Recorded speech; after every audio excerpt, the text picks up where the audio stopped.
කාමභෝගී ජීවිතයට හිත නැඹුරු කරගත්ත කෙනාට පින්විතනි කාමයෙන් හැරෙන්න වෙන පිළිසරණක් නැහැ. ඒක ඔබට තේරිලා ඇති. ඔබ කාමයට නැඹුරු වෙලා නම් ඉන්නේ පින්විතනි ඔබට කාමයම තමයි ඕනේ. වෙන මොකුත් ඕනේ නැහැ. ඔබට කාමයේ ආපිලාට බණ ටිකක් කියන්න බෑ පින්විතනි. හරිනේ අම්මා මැරිච්ච වෙලාවට බණ ටිකක් කියන්න බෑ වගේ. අම්මා මැරිලා ඉන්නේ මිනිස්සු අඬන හොගාලා ඒ මිනිස්සුන්ට බණ ටිකක් කියන්න බෑ. ඒ මිනිස්සු පොඩ්ඩ පීඩාවෙන් ඉන්නේ. ඒ බණ කිව්වා කියලා ඒ මිනිස්සුන්ට තේරෙන්නේ නැහැ. ඒ වගේ අධික කාමයට නැඹුරු වෙච්ච මිනිස්සයත් පින්වතුනි ඒ වෙලාවට මන ටිකක් කිව්වා කියලා තේරෙන්නේ නැහැ. ඒ මිනිස්සට ඒ වෙලාවට කාමය ඕනේ. අර මිනිස්සට අඬන්න ඕනේ. ඒතර එයාත් එක්ක එකතු වෙලා කට්ටියක් අඬනවා නම් එයාට හරි සතුටු වෙයි. අර කාමයේ හැතිරෙන කෙනාට එයාත් එක්ක එකතු වෙලා කාමයේ හැතිරෙනවා නම් කවුරු හරි එයා හරි කැමතියි. ඒක තමයි විදිහ පින්වතුනි. ඉතින් මේ දුවදරුවන්ගේ හිත ඔක්කොම කාමයට නැඹුරු කරන මහ විශාල සටනක් යනවනේ පින්වතුනි අන්තර්ජාල හරහා ආදි වශයෙන් ලොකු විශාල ව්‍යාපෘතිය ඒවා පින්වතුනි. දරුවන්ගේ හිත කාමයට නැඹුරු කරන එක පැත්තකින්. අනිත් පැත්තෙන් AI වගේ තාක්ෂණයක් එනවා පින්වතුනි. AI වගේ තාක්ෂණයක් එක පැත්තෙන් ඇවිල්ලා තියෙනවා. අනිත් පැත්තෙන් හිත කාමයට නැඹුරු කරගෙන යනවා. හිත කාමයට නැඹුරු කරගෙන යද්දි පින්වතුනි චින්තන ශක්තිය පිරිහෙනවා. ඒ පැත්තෙන් ඒක නගා සිටවන්න අවශ්‍යතාවයක් නැති කරලා තියෙනවා. චින්තන ශක්තිය නගා සිටවන්න ඕනේ නෑ. මොකක්ද තියෙන නිසාද? AI තියෙන නිසා. ඒක නිසා කොහොමද එන්න තිරසනාගේ තත්ත්වයටම ඔක යනවා පින්වතුනි. අපි මේ උත්සාහ කරන්නේ ලෝකයේ තිරසනා තත්ත්වයට යද්දි 10ක් විතර බේරගන්න. ඔබට ඉතින් ඔක කොච්චර කිව්වත් තේරුම් ගන්නවා කියන එක ලේසි වැඩක් නෙමෙයි.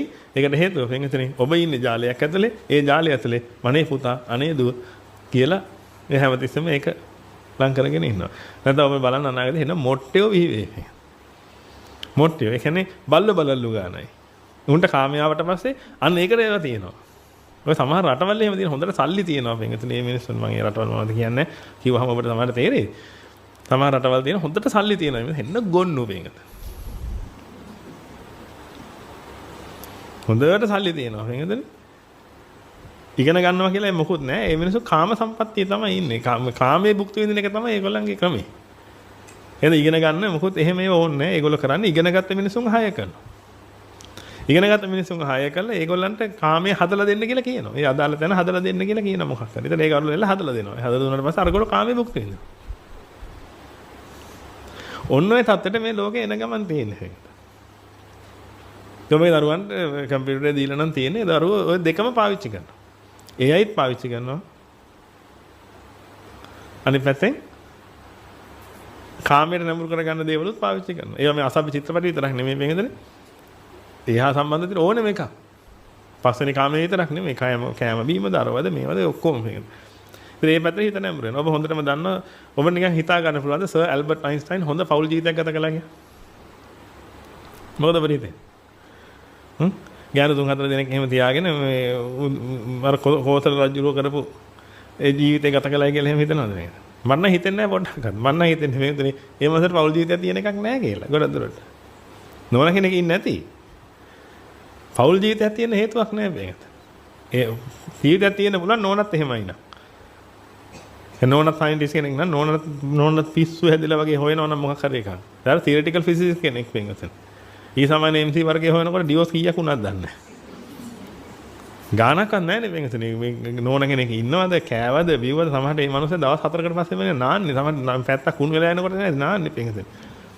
ඒ තරම්. අද කාලෙත් ඉන්න හැම මේකතන මම ඉංගලන්තේ මට හම්බුණා එක මිනිස්සෙක් සුද්දෙක් එයා මම හිතන්නේ සීනියර් ප්‍රොෆෙසර් කෙනෙක් කොහේ හරි එයාගේ මනස ඒකට නැඹුරු වෙලා තියෙන හැම ඒ ගෙදරට ගියාම තනිකර ගන්ධසාරේ වැගේ තනියෙන් ඉන්නේ ෆ්ලැට් එක සෙන්ට්‍රල් ලන්ඩන් වල ගන්ධසාරේ වැගේ ගේ ගිහිල්ලා බැලුවාට පස්සේ පෙන්ගතනේ ඒට සති දෙකකට කලින් කාපුවත් ඒ කෝප වල සීරියල් කෑව කියලා හිටන් ඒ ඔක්කොම ඒ තියෙන මෙහෙම ගොඩ ගහලා හැමතැනම ගානක්වත් නැහැ. ගානක් නැත්නම් මොකද මේ ගඳ ඔක්කොම එනවා පෙන්ගතුන. නමුත් ඒවා ඊට වඩා වෙන වැඩක් තියෙනවා කරන්න ඒගොල්ලන්ට. අර කාමයේ කියන එක ගානක් නැහැ. කාමයේ කියන එකට තැනක් දීලා නැහැ. අර හිතන්න තමයි තැන දීලා තියෙන්නේ හැමතිස්සෙම. ඔන්න ඔයගේ පෙන්ගතුන. කියන්නේ මනස දියුණු වෙන වැඩ පිළිවෙලට ඔය කාමයේ කියන එක ලොකු බාධාවක්. මම කියන්නේ නොකානෝ මේ පිංග හොදන්න තියෙන කියලා නෙමෙයි. මනස දියුණු වෙන එකට පෙන්ගතුනේ ඔය කාමයේ කියන්නේ ලොකු බාධාවක්. ඒක නිසා මොකද කරන්නේ? මේ මිනිස්යාගේ මනස පල්ලෙහාට වැටීමේ ක්‍රමයක් යන්නේ ඔය. මම කියන්නේ ඒක කවුරු හරි කෙනෙක් කරනවා කියලා පින්වතුනි. එහෙම එක්කෙනෙක් නෑ මේ ලෝකේ එහෙම ඒවා කරන්න පින්වතුනි. ඔය වෙන්නේ මොකොත් නෙමෙයි. මේ කාලේ උපදින මිනිස්සුන්ගේ විපාක පරිසම් දෙන්න පරිසරය හැදෙනවා පින්වතුනි. එච්චරයි ඔය වෙන්නේ.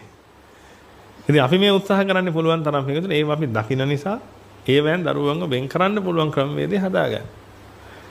අර දියුණු මනසක් තියාගන්න පුළුවන් ක්‍රමය හදාගන්න. ඉස්සරහට එහෙම නිවන් දැකලා හැම ඉවරයි පින්වතුනි. චින්තන ශක්තිය නැතුව කොහෙද නිවන් දකින්නේ? කාම බරියෝ හැදෙනවා මොකුත්ම හිතා ගන්න බැරි. බටන් එකක් එවුවට පස්සේ ඔක්කොම ටික සිද්ධ වෙලා. එහෙනම් ආයි 아무තෙන් හිතන්න දෙයක් වෙලා නැහැ. දැන් කවියක් නිර්මාණය කරන්න මොකද කරන් තියෙන්නේ? තොරතුරු ටික කියන්න විතරයි තියෙන්නේ අරකට. කවි 10ක් විතර නිර්මාණය කරලා එනවා. කැමති එකක් අපිම ගන්න තියෙන්නේ. ඒ පැත්තෙන් ඒ විදිහට විනාශ වෙලා යනවා. අනිත් පැත්තෙන් හොඳට හිත කාමයට නැඹුරු කරනවා. බලලු ගන්නටම වැටෙනවා මේක. ඉතින් අපි මේ උත්සාහ කරන්නේ එහෙම නොවි තියන්නේ ඒ දරුවන්. ඉතින් අපිට පේනවා පින්වතුනි ඒ කාමෙන් හිත නිදහස් කරවලා මේ ඉස්සරහට අරයි යනකොට ඒ දරුවන්ගේ තියෙන මහ පුදුම කුසලතා. අන්න ඒ කුසලතා එළියට ගන්න පුළුවන්.